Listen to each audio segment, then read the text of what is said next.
One of the biggest barriers to green living is what to do with plastic. Plastic waste is becoming a growing problem, but very little of it is recycled. So I decided to do a little research about it and ways to reduce my own plastic waste. There are 7 different types of plastic, and only the first 2 are commonly recycled, but unfortunately, of those first 2, they're not even recycled that often, only about 5% in the United States and about 9% globally, mostly because there's not a big market demand, there's a lot of technical issues and economic issues that prevents it from being more recyclable. As for the other 5 types of plastic, there are several barriers that prevent these from being recycled, and I would like to learn what I can do with them and what I can swap out of my own daily life so that I don't have to depend on these types of plastic. But mostly, I just want to provide a solution for how they can be recycled.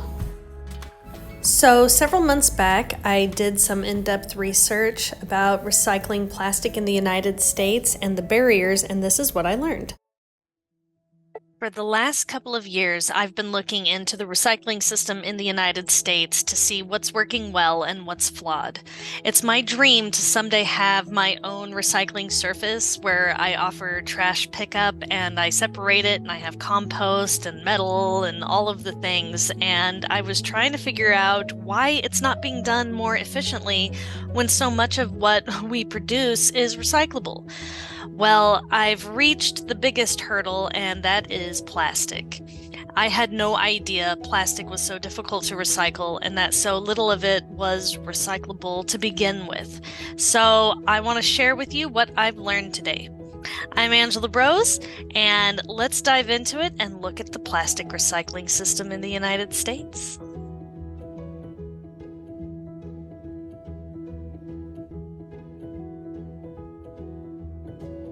So like many people, I put my plastic bottles and plastic jugs in the recycling bin with full confidence that it's being recycled, but unfortunately, that's really not the case. We've been misled, and turns out only about 5% of plastic is actually recycled in the United States.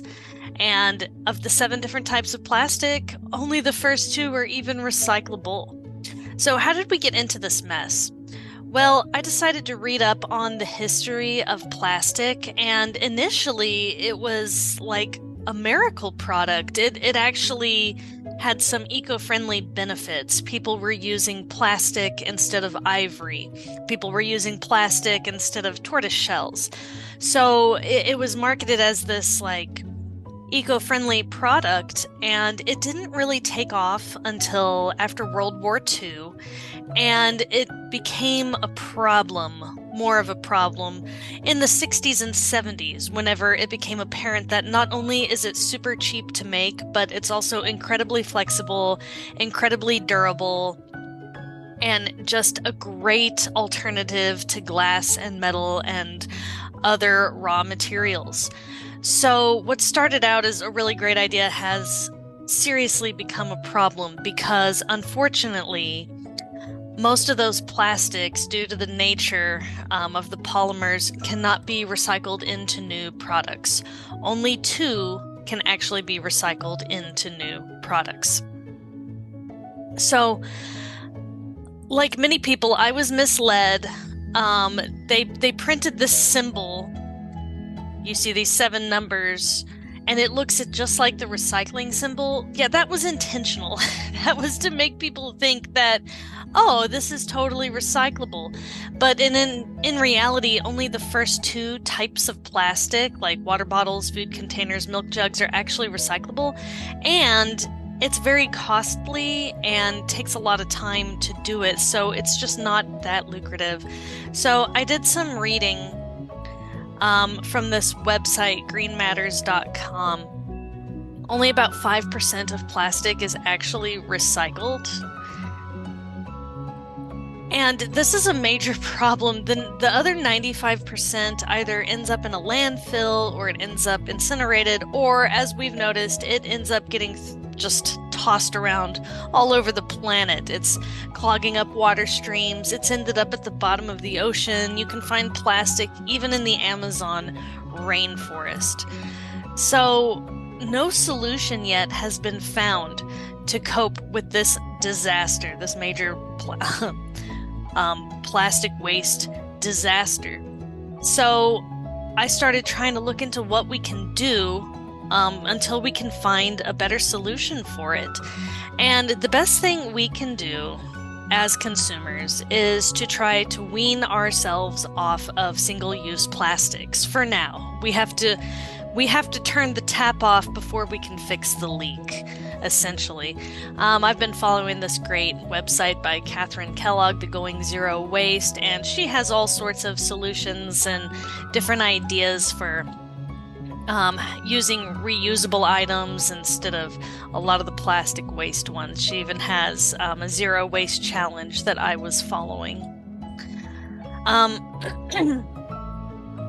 But that's not to say that there aren't various businesses trying to do something about it. Like Precious Plastic, they have molds. You can get the community involved and you can actually make a variety of products with these molds. You can buy the machines, and that looks like a lot of fun.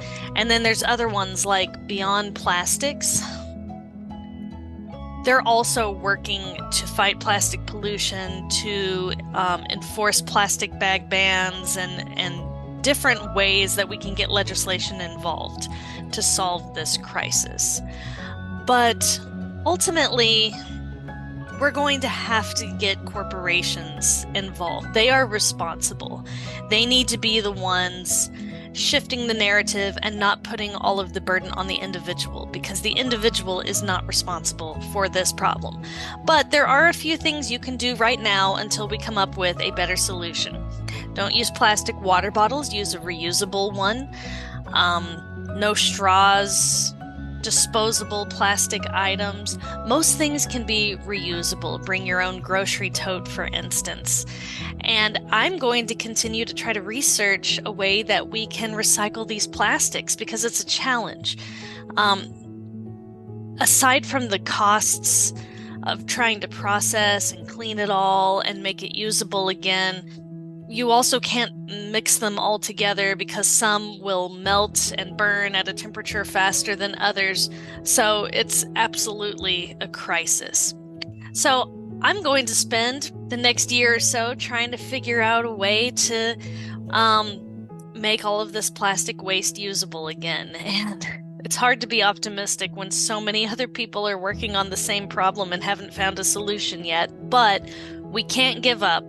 So wish me luck, and drop any ideas that you have in the comments section, and hopefully one day I'll have an upcycling business and help reduce some of this plastic waste.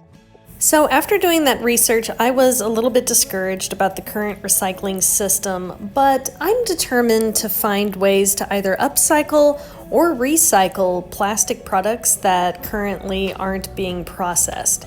I'm probably going to start with plastic bags and work my way from there and see what things I can do with them. But the best thing a person can do is just ditch the plastic altogether, especially single-use plastics, and instead opt for reusable items. So here are some of the swaps I've made to ditch single-use plastics. I'm trying to avoid using plastic bags and instead opt for grocery totes because they're durable, they're washable, and you can use them multiple times. So I've started keeping grocery totes like this one in the trunk of my car. Anytime I go shopping or if I need something, I use them instead of the plastic bags. I've also stopped using the single-use coffee pods that you frequently find like in a Keurig, and instead I use the reusable ones. I have a French press also, and there's just better ways to make coffee. I've also got this old coffee pot. Plastic water bottles are absolutely terrible for the environment, and it's super easy to swap them out for one that's reusable. There's many different types of reusable water bottles. I prefer my Nalgene, which I like to keep in the freezer and I keep frozen. It's great, especially during the summer. I just let it thaw out and I have cold water with me all day long. So really any kind of reusable water bottle will do.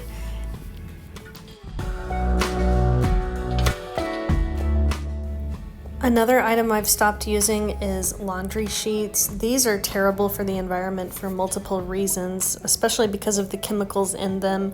I've started using instead these wool dryer balls. They're really nice. They help get the static out of the clothes, and if you want to have a nice smell with your clothing, you can add drops of essential oils. So they're a lot healthier, they're reusable, they're not single use, and they're just a lot better.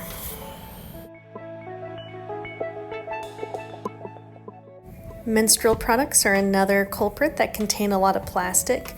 So a lot of my friends like to use the reusable Diva cup, and I personally like the reusable panty liner. Plastic cling wrap is also really bad for the environment, and fortunately there's several alternatives. You can get these little beeswax cloths, or I like to use these little silicone sealers. They work great.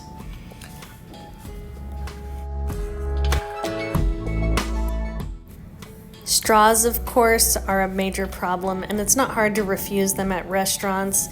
If you must use a straw, you can use a metal one, and there's also silicone ones. And of course, single-use silverware. I have a lot of this around the house just from past parties. It's washable and I try to reuse it, although I don't think that's really the best way to go. It's better just to use reusable cups and mugs and plates. And if you want to use something like for in a party or an event, there's bamboo silverware sets and some that are reusable. To-go cups are also a really easy thing to swap out. Some of them are plastic, some might be cardboard, but having a thermos or just a reusable to-go cup is better. And I always keep mine in my car so that whenever I go to the local coffee shop, I have it ready to go. Instead of soap and shampoo that comes in plastic bottles, I've started buying bars of soap, and I try to buy it locally because that's also better for the environment. And one of my favorite things to do is to bring my own Tupperware anytime I go out to eat so that I don't have to take a styrofoam to-go box. These are just some of my favorite swaps for reusable items instead of single use, but what I really want to do is find new ways to recycle or upcycle plastic products, and I think I'm going to start with plastic bags. So wish me luck on this journey, and here's hoping I can keep plastic out of our landfills.